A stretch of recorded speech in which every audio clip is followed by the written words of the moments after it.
have to admit, I've grown pretty used to being in this chair. It's not a big problem. What I'll never get used to is the idea of not being able to get a job when all it would take are my hands and my head. That's the problem.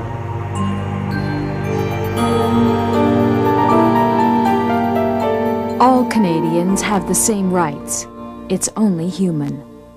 Mike Nemesvary plans to travel across snow faster than anyone has before. Certainly I'm going to be scared, and there's going to be a bit of fear. What makes this all the more remarkable is that Nemesvary is disabled. An Nepean man has a unique idea on how to raise money for spinal injury research. Some people with disabilities are angry at airlines for extra charges for travel. Most people with disabilities are already economically disadvantaged.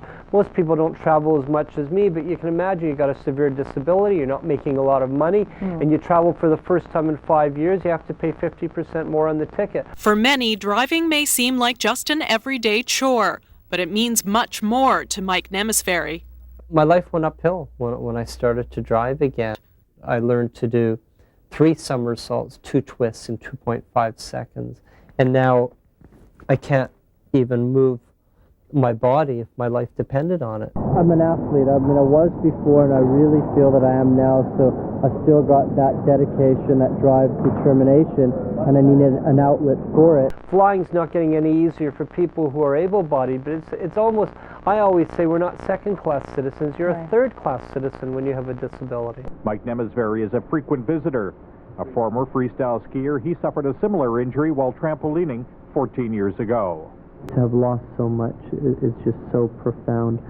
Nearly 15 years after his accident, Nemesvary has a new challenge. He plans to drive his specially built truck around the world to raise awareness about spinal cord injuries and raise money for research.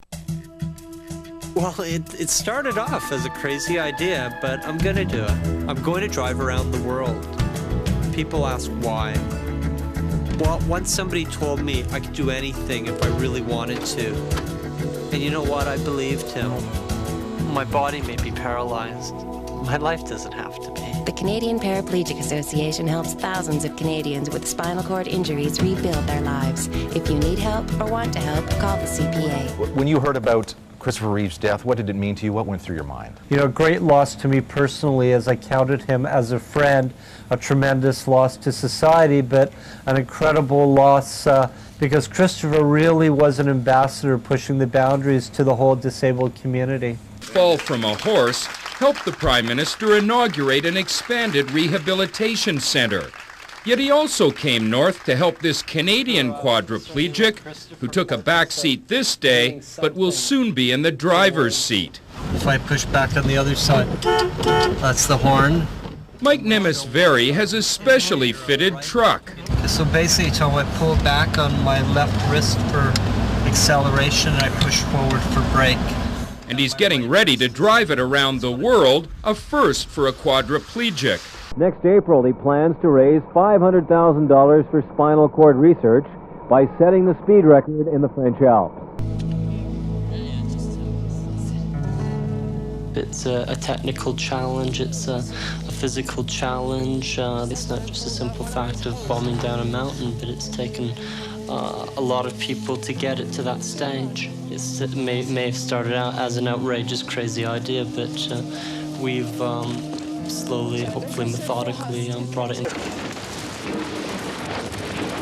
Less than 2 years after his accident, Mike is back on the slopes competitively. In a toboggan controlled only by the slightest movements of his fingers, he hopes to break the world record of 58 miles per hour.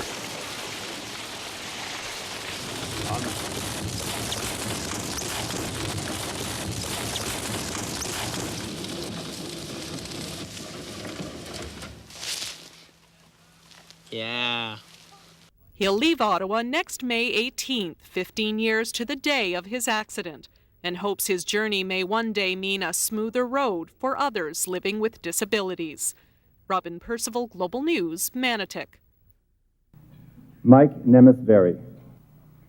Having sustained a spinal injury during a training accident, former world champion skier Mike Nemesvary became, in October 2001, the first quadriplegic to drive around the world to raise funds for spinal cord research and rehabilitation.